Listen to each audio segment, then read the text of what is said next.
Ayan po, matapos na unayan ng tubo na GI pipes, nahugot na po yung GI pipes na pinambutas. So yung casing na lang po ang natira na distress. Yun. Ngayon naman po ay ang sinusuksok o binabaon ay yung blue pipes. Ayun.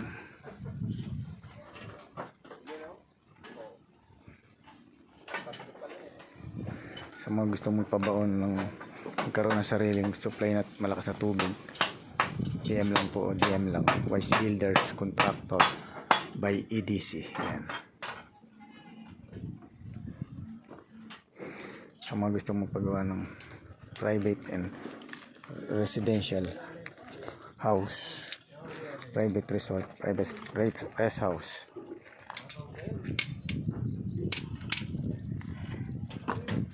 gustong paggawa ng apartment, commercial building, yan, PM lang o DM lang.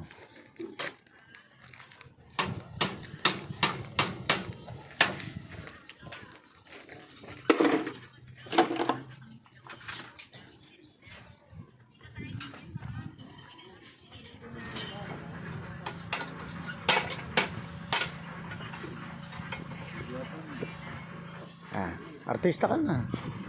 Naghahanap ka sa Batang Quiapo eh. Tiga Baluktot ng Bakal. Si Boy Bara. Oo ba, talagang Batang Quiapo. The next episode. Ayan.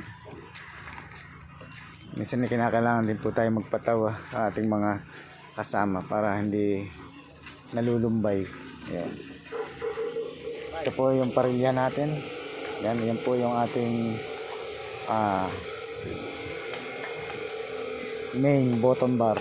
Yan.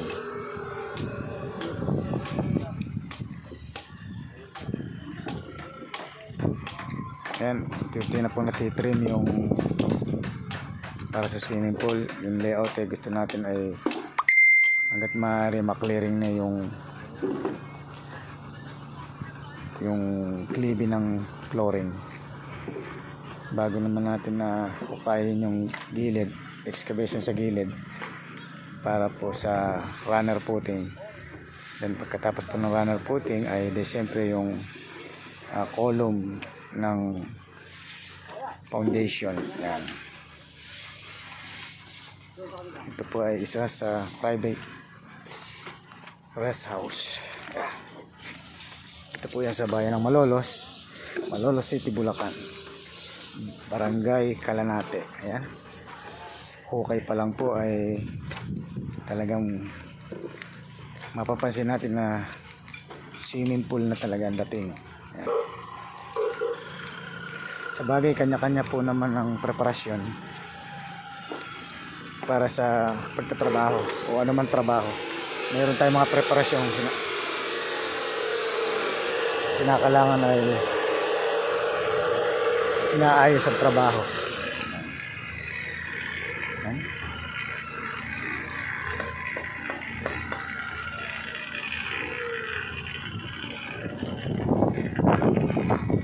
Shoutout na lang din po sa mga gusto mong paggawa. Siyempre hanggang landscaping po tayo, kaya kung matatry nyo kaming subukan na makatrabaho, mula umpisa po hanggang sa matapos, hanggang sa landscaping